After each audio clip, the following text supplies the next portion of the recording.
Good morning. I hope that whatever you get up to today, ladies and gentlemen, that you have a nice and pleasant one. I want to briefly look at what a plot is. For those who are new to the page, a plot is the storyline in your flash fiction or other type of short stories or in a book, which you might sometimes refer to as a novel. So I'm going to briefly explain in a language that we all understand what a plot is. Because by now, I'm sure most of you on here will be well on your way to writing your stories, or you might be thinking of writing stories in the future. One thing that's going to be central to whatever genre you write in, be it romance, suspense, low or high fantasy, paranormal stories, or nihilistic crime, is what we call a plot. P-L-O-T. I like to define and introduce the parts of a plot in a story. I said that a plot is the storyline, right? I'm going to make it more complicated by saying your story might have a simple, semi-structured or complex plot, for instance. The sequence of events in your fiction or non-fiction might be logical, as in a story that mimics real-life events, or illogical, as in my story about Marietta and the talking praying mantis in Inside the Guava Tree.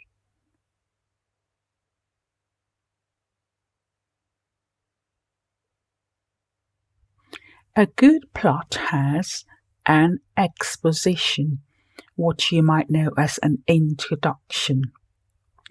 An exposition presents the main characters and sets the scene. Much later in the workshop, we will re-examine dramatic introductions before the deadline for the writing competition in April. I would expect yourself to have introduced your characters early enough so the readers get to meet them. If you're going to write a story about ghosts, I expect that in your exposition or your introduction, you would have named your ghosts or you would start describing their character. The plot will include the setting or place where the action in your story occurs. For instance, in my story about Marietta, the setting is in Wilberforce. And the setting is also inside the guava tree, where there is another world that Marietta sees when she goes and visits the insects. A good plot establishes a setting early on. So at the start of your story, I would expect you to tell me where your plot is going to center on. For example, you might be writing a story about Lone Star, or you might be writing a story about Blama in Kenema. I would expect you to give me a geographical location. That just helps the reader picture the scene. Imagine if you're reading a story and you had no idea whether it was taking place on planet Earth or in a planet somewhere else. How would you feel as a reader? I also want to look at rise in action. You might be new to these terminologies, but I should explain them. When I say rise in action, I mean where you start presenting conflict or tension in your flash fiction. This is generally the second part in most stories, as when, after I have introduced Gemma and Lizzie in my story, Hell Hath No Fury, Like a Virtual Lover Scorned, I then moved on to describing how Gemma met Ali Mummy online and how he was making irrational demands for money. That story has now been concluded and it's been submitted to a magazine. So in You Rise in Action, I expect to hear some conflict. Conflict is to say some kind of friction. It might be friction between characters. It might be friction with your environment. It might be friction because the main character, who I want to call a protagonist, might have issues that they need to resolve. Let me give an example so that we can all understand. If I'm going to write a story about a young girl in Sierra Leone, it might be that I want to describe her as being very vain because she's attractive. So that might be a conflict. If she thinks she's so attractive, and then that causes issues how she relates with all the friends at school, that might be a conflict. So it might be some kind of personality trait that the protagonist has. Another example might be when a young person in Sierra Leone has to hide their sexuality, for instance. If there's a young boy, for instance, who is gay and he's afraid of being open about it in a society like Sierra Leone because it might cause conflict, then you might think of how you want to present that. So conflict is tension, and tension might be something to do with the protagonist. It might be something to do with the environment because of societal norms, for instance. And you will start discussing all these conflicts in this part of the story, the second part, which we would categorize as the rise in action. How about climax or turning point? Another part in the plot of your story is what writers might describe as the climax or the turning point. Again, I'm bringing in a lot of terminology that you might be unfamiliar with, but the aim of this workshop is to make sure you develop the skills that you need as you progress on your journey to either get published or to write better. A climax or a turning point is the part of the plot you probably love the most. If you're an avid reader like myself, you may prefer the middle of the book where it all kicks off. We call this the story's climax, or where the tension builds up to a crescendo.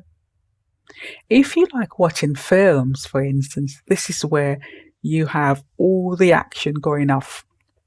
I remember when I used to be little, when we lived in Sierra Leone, and we used to go to Odeon cinema, and people used to start getting really excited and talking loudly when it got to the middle, where all the action was getting quite heated. So this is a point in your storyline where we call a climax or a turning point. Sometimes the writer surprises you. Good writers might bring in something that you didn't expect. If you're writing a suspense fiction, what might you bring in at this point?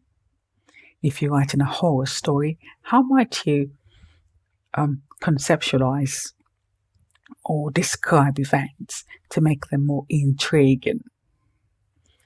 A good writer will build up the storyline to the turning point where characters make crucial decisions and will not shock the reader with an unbelievable occurrence.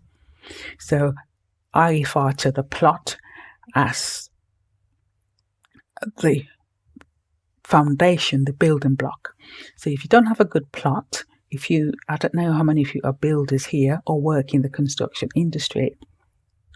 Imagine if you're building a house and you haven't put your bricks where they should go, or you haven't got enough cement or mortar, or whatever you want to call it, and you haven't got iron rods, whatever you use to hold up your structure. Imagine how that's going to impact on the way the building looks, whether you're going to have a lopsided building at the end, or whether there's going to be one that's likely to collapse. So a plot is like that. If you don't build it up properly, it's very likely you're not going to have a good story at the end. So you want to start introducing bits and bobs where this should be nice and early. So by the time you get to the climax, we might have understand the characters a bit more. By characters, I mean the people in your story. Characters can also be animals. They can be mystical creatures. So it depends on what type of story you write and what we call genres. Now, if you don't understand what a genre is, please take a look at the video on the page where I have defined the different genres in story writing. As usual, if you come across any information in any of the videos that you think I should expand on a bit more, please leave a comment in the comment section. So, in a mystery or suspense, we will start receiving clues at this point where we talk about the climax. Another part of the plot is called a falling action. In this section of the plot, the actions are winding down.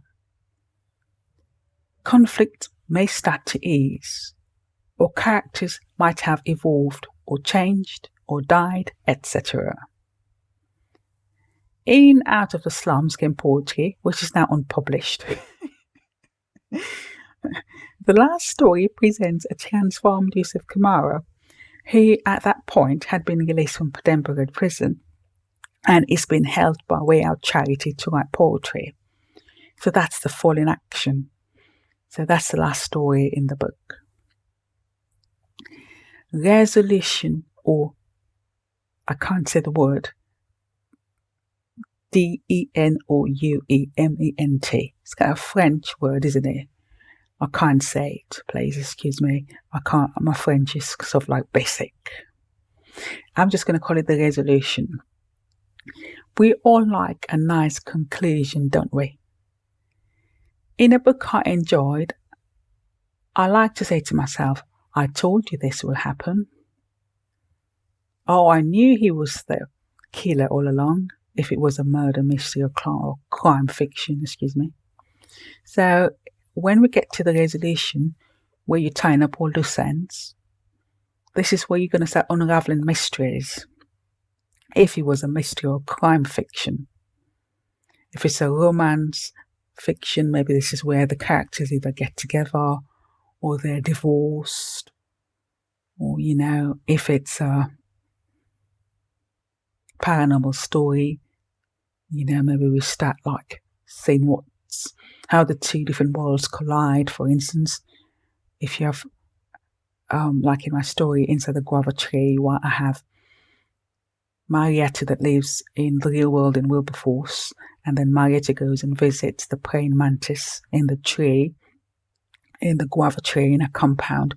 So I aim to show you how my two worlds collide. So we're at the point where Marietta's sister doesn't believe that the insects live in the tree and that the insects can speak. So at the end of the story, how are you going to tie up all loose ends to have a nice conclusion? Try and avoid an end that leaves the reader baffled. Have you ever read a story where you're like, really? That seems illogical. Or leaves you baffled. Well, that's not a good story, isn't it? Is it? A good writer ties up the sequence of events well at the end and doesn't leave the reader baffled. Try and avoid an anticlimax by not being able to tie up loose ends in your story in the concluding part. I've also looked at making a draft. So all good writers make a draft, like a sketch. You don't just start writing like that, do you? Don't tell me you do. You have a rough sketch. You know what you're going to call your characters, because sometimes they're based on people in real life, aren't they? You know what your story's going to center on. You know where your setting is going to be. You sort of have an idea of whether you're going to write a short story or a novel, don't you? So do make a draft and go through bullet points and tick them off so your plot finishes nicely.